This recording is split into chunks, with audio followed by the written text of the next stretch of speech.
Makasaysayang araw po. Ako po si Xiao Chua, isang Filipino public historian para sa National Library of the Philippines. Noong panahon ng digmaang Pilipino-Amerikano, nakakumpiska ng libu-libong mga dokumento ang mga Amerikano at tinawag nila itong Philippine Insurgent Records. Ibig sabihin ng Philippine Insurgent Records, ito ay mga dokumento na nakuha mula sa mga nagre-rebeldeng mga Pilipino sa Estados Unidos. Dahil sa pananaw nila, hawak nila tayo at pag-aari na nila tayo at that time bilang isang kolonya. Pero, kaya nga insurgent, no? Pero, mali ito, no? Dahil nung panahon na yon, may digmaan tayo sa kanila, bansa sa bansa.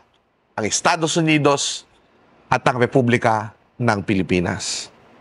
Isa sa mga nakumpiska nilang dokumento ay isang sulat kamay na borador ng isang talumpati ng mismong presidente ng Republika na si General Emilio Aguinaldo. Dito isinulat ni Emilio Aguinaldo ang kanyang pakahulugan ng watawat ng Pilipinas at mga simbolismo nito.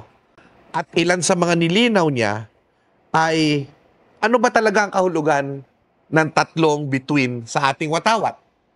Sa Declaration of Independence, Luzon, Mindanao, at Panay. Ngunit dito, itinuwid na po niya ito. Isinama niya po niya ang buong Visayas. Kaya ang kahulugan ng tatlong bituin sa dokumentong ito, Luzon, Visayas, at Mindanao.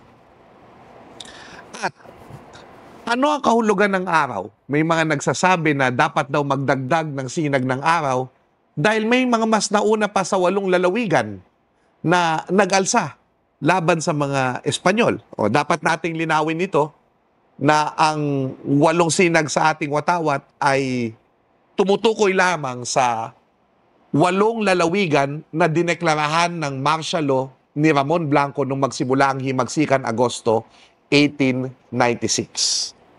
So yun lang po ang kahulugan nun. Hindi 8 unang nag-alsa. It is now the light which brightens every spot in the Philippine Islands. And under its influence, the Itas, Igorots, Mangyans, and Moros, all of whom I believe were made in the image of God and whom I recognize as our brethren, now come down from the mountains to join with us. Ano po ibig sabihin nito? Ang ibig sabihin po nito, lahat ng mamamayan sa Pilipinas ay bahagi na po ng simbolismo ng ating watawat. Isa lamang po ito sa mga dokumentong makikita nyo dito sa National Library of the Philippines Permanent Gallery.